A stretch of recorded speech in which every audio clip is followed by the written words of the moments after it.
Hey guys, welcome back to the channel. I figured I'd throw in a little extra video this week because I realized I spend most Sundays looking on local Facebook ads and also eBay for my next project, as if I need another one. So I thought we'd have a little chat about the classics I've owned, the mistakes I've made, and if you're thinking about getting a classic, what you should be looking for, and maybe also why you're getting it. Now, my own personal journey started pretty much the same way it does for most of us, and that was with hanging around with my dad, who was an avid collector of, well, was he a collector? Yeah, he definitely got through his cars. He really enjoyed taking them apart. And through that, I really kind of started to love them myself. Weirdly, it wasn't until I was in my 30s that I learned to drive. I think part of me knew that once I did, it was going to be kind of the beginning of the end of my free time. When I was 11 or 12, I remember doing a paper round, and in my village in Cambridge, I used to drive past this little yellow sports car, and I never knew what it was. I'd see it every day, and it was clearly already old by then. We're talking, we were in the 90s, and this car was clearly from the 60s or the 70s.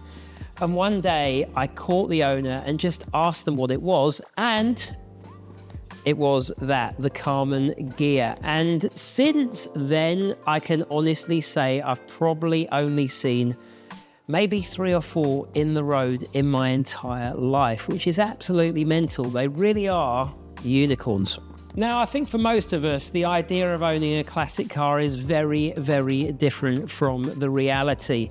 When we're scrolling through those ads and we find those projects that people have long given up on, we picture being out in the countryside, wind in our hair, the smell of the carbs, the sound of the engine, and all the good stuff. For most of us, the reality of owning a classic car doesn't look like that. It looks a little bit more like this.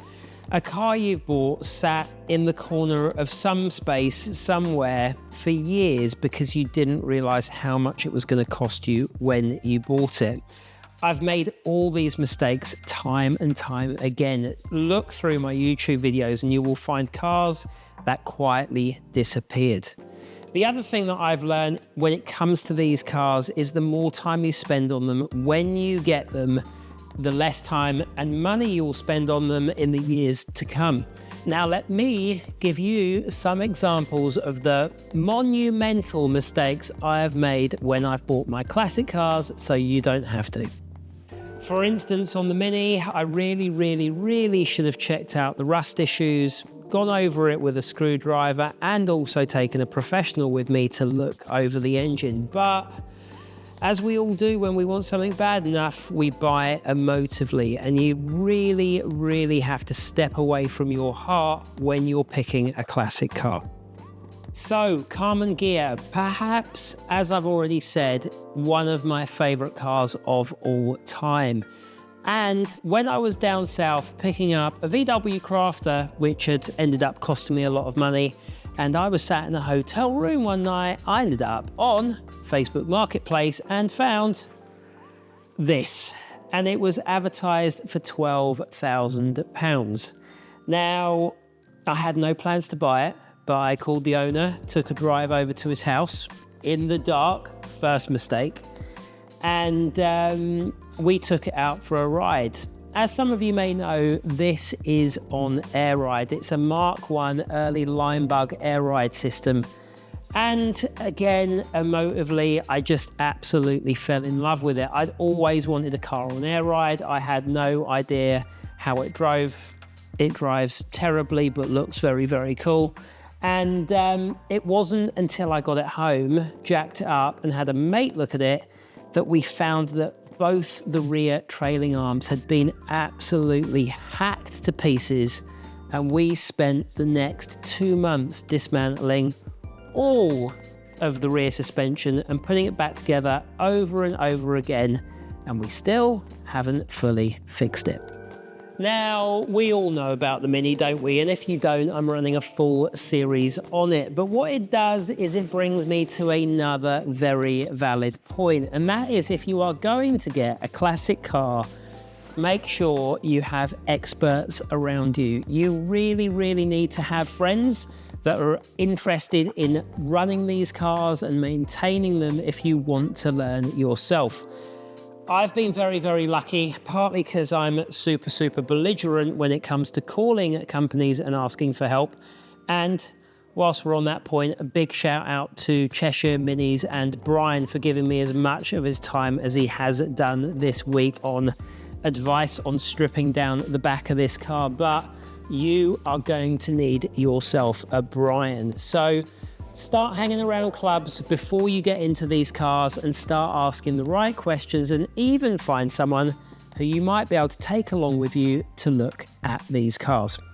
So you found your new friends. Well, what's the next step? For me, it was finding professional help. I probably should have found that sooner, considering the amount of projects I now own, but look up where your local specialists are. It makes such a difference. Having people that you know, if you run into issues you can't fix or get your friends to fix, that you can take your car somewhere and it can get sorted out. For me, up here in Scotland, that is still a 2-hour journey in most cases to get this car fixed. As well as that, it's worth bearing in mind that those garages are a great place to drop into and ask them if they know anyone that is selling a car, because generally they will have worked on it, they'll know its history, and they'll know how good it is. The next thing that you may want to consider if you're getting a classic car is storage, and there's a few reasons for that. The most probably basic one is the fact that if you leave these cars outside over even just one winter, especially if you live by the seaside, they will get absolutely wrecked. Certain brands of cars back in the 60s and 70s were really struggling, like British Leyland, who produced that Triumph over there, and it was pretty much rust when it came out the factory. So consider where you're going to stick your classic car if you push the buy it now button. Now, it's not all bad news. In fact, you may be wondering why I've been trying to talk you out of buying classic cars for the last few minutes. I think for me, it's a case of perspective, and anything that I've just talked about, it tends to be something that I can turn into a positive. Even with the classic Mini, you have to look at these cars as objects of desire that I think are going to teach you quite a lot of lessons, and you will only make them once, most of the time. As I say, when it comes to the rust, I'm now teaching myself welding. I'm also meeting a lot of new people throughout the industry and people that are just passionate about classic cars. And if that's something you are genuinely interested in and you want to get into, obviously a great way to do that is to go and buy yourself one. For me, it's obviously given me the chance to share these videos with you on the cars that I love, and I'm looking forward to doing so much more of that in the future. I think we're going to be arranging some car meets, maybe some trips around Scotland for next year. Maybe I'll bring you up to my big guest house up here and we can do a few cruises around Scotland. Let me know what you think, but for now, I'm keeping this short. I'll see you next time. Bye, guys.